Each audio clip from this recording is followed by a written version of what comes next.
Do you ever feel like you're constantly on edge? Like you can't fully relax because there's always something that needs to be handled, something to be managed or braced for?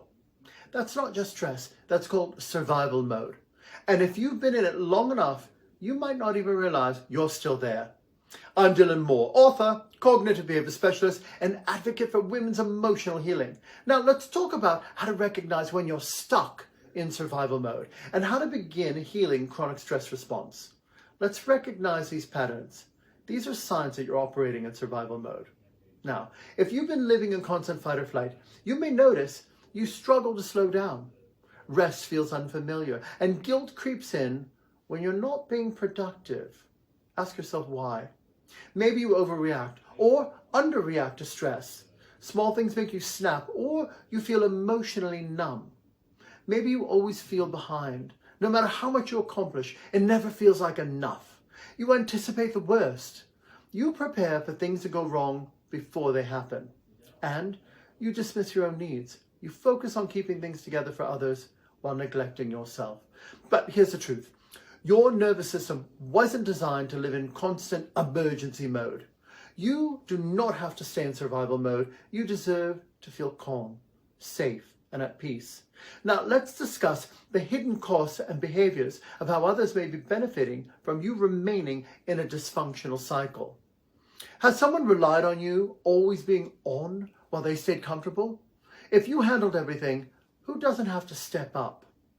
Do people dismiss your exhaustion? Because if they minimize your struggles, it's because they don't want to acknowledge how much they're expecting from you. Are you expected to be resilient while others get to rest? If the weight of responsibility always falls on you, ask yourself, why? Were you conditioned to believe that slowing down is weakness? If so, whose needs did that belief serve? Here's the truth. If you were raised to function in survival mode, someone else was benefiting from your exhaustion.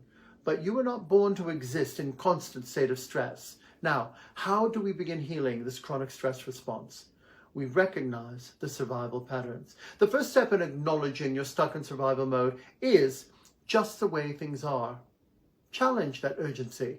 Not everything is an emergency. Practice pausing before reacting. Create moments of stillness. Even 5 minutes of deep breathing, meditation, or silence can help reset your nervous system. Prioritize safety over productivity. Your well-being matters much more. Now, many people who function in an emotional dysfunction may not realize it, but they tend to attract supporting players who either take advantage of their confusion or reinforce these limiting patterns. This can lead to emotional, psychological, or even physical harm. Now, understanding how you process your past or avoid it is the difference between being the victim or the victor. Your healing isn't just about the past, it's about reclaiming your future. If you're ready to step out of survival mode and into true emotional freedom, drop a like or comment below. Your voice helps others feel safe in finding the way back to peace. Remember, together we rise, together we thrive. Let's rise fierce into a new life of personal power and freedom.